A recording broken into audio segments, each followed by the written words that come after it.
আসসালামু আলাইকুম ওরহমতুল্লাহ। মাদ, গুন্না, তাজভিদ ও মাখরাজ কোর্সের আরও একটি নতুন পর্বে আপনাদের সকলকে জানাই স্বাগতম। আজকে আমরা জানব ওয়াজিব গুন্নাহ কাকে বলে, ওয়াজিব গুন্নাহ কী এবং ওয়াজিব গুন্নাহ কিভাবে করতে হয় এবং এর নিয়মকানুনগুলো ইনশাআল্লাহ। তাহলে চলুন কথা না বাড়িয়ে আমরা আমাদের মূল ক্লাস শুরু করি। ক্লাস শুরু করার আগে ছোট্ট একটি রিকোয়েস্ট অবশ্যই থাকবে, আপনারা অবশ্যই আমাদের চ্যানেলটিকে সাবস্ক্রাইব করে পাশে আসা বেল আইকনটি অল করে দেবেন এবং আপনারা কে কোথা থেকে আমাদের ভিডিওটি দেখছেন অবশ্যই কমেন্ট বক্সে জানিয়ে দেবেন। তাহলে চলুন আমরা ভিডিও শুরু করি। প্রথমেই এখানে রয়েছে ওয়াজিব গুন্না। ওয়াজিব গুন্নাটা কি আসলে আমাদের এটা জানতে হবে। ওয়াজিব গুন্না হলো এমন একটি গুন্না যে গুন্নাটি যদি আমরা কোরআন শরীফ পড়ার ক্ষেত্রে না করি তাহলে কিন্তু আমরা গুনার ভাগীদার হব, আমাদের গুনাহ হতে পারে। কেননা এই গুন্নাটি করা ওয়াজিব, এই জন্যই এই গুন্নাটির নাম দেওয়া হয়েছে ওয়াজিব গুন্না। এই জন্য ওয়াজিব গুন্নাটা আসলে কিভাবে হয়, কিভাবে করতে হয় এটা আমরা যদি না জানি তাহলে কিন্তু আমাদের কোরআন শরীফ পড়া সহি শুদ্ধ হবে না এবং আমরা সঠিকভাবে যদি গুন্নাটা না করতে পারি তাহলে কিন্তু আমরা গুনার ভাগীদার হব। তাহলে চলুন আজকে আমরা অল্প সময়ের মধ্যে ওয়াজিব গুন্না কাকে বলে, কি এবং কিভাবে পড়তে হয় এটা আমরা এখন ইনশাআল্লাহ শিখে নিব। ওয়াজিব গুন্না এক, হরকতের বামে, অর্থাৎ আমরা যে পড়েছি এক জবর এক জের এক পেশকে হরকত বলে, এই হরকত যে রয়েছে এই বিষয়ে কিন্তু আমরা একটা ভিডিও দিয়ে রেখেছি, আপনারা চাইলে দেখে নিতে পারেন। তো এই এক জবর এক জের এক পেশকে যে হরকত বলে, এই যে জবর জের পেশ, এই হরকতের বামে বাম সাইডে নুন ও মিমে, যে হরকতের বামে নুন ও মিমে তাসদিদ হইলে ওয়াজিব গুন্না। তাসদিদ কাকে বলে এই বিষয়ে আমরা একটি বিস্তারিত ভিডিও দিয়ে রেখেছি, আপনারা দেখে নিতে পারেন।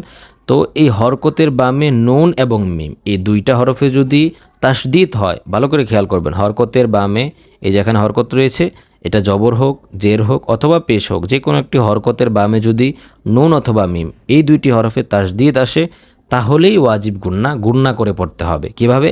এই যে হরকতের বামে নুন আসছে, নুনের উপরে তাসদিদ আসছে, যেমন হামজা নুন জবর আন,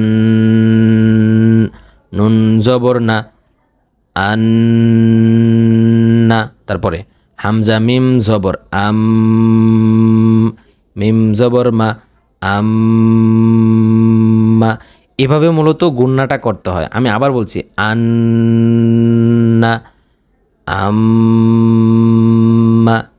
তারপরে এখানে আরেকটি বিষয় রয়েছে, নুনে ও মিমে তাসদিদ, ডান দিকে নুনে সাকিন বা তানবিন না থাকিলে ওয়াজিব গুন্না। আবার খেয়াল করে, নুনে ও মিমে তাসদিদ রয়েছে, ডান দিকে নুনে সাকিন বা তানবিন না থাকলে, এই ডান সাইডে যদি নুনে সাকিন অথবা তানবিন না থাকে তাহলে ওয়াজিব গুন্না, থাকিলে ঈদগামে বাগুন্না হয়ে যাবে, এটা খেয়াল করতে হবে। বুঝতে পেরেছেন? তো এই মূলত বিশেষ করে এই প্রথমটাই হলো ওয়াজিব গুন্নার বিবরণ, যে হরকতের বামে নুন ও মিমে যদি তাসদিদ হয় তাহলেই ওয়াজিব গুন্না, এখানে গুন্না করতে হবে। আমি আবার বলছি, হামজা নুন জবর আন, নুন জবর না, আন না। হামজা মিম জবর আম, মিম জবর মা, আম্মা।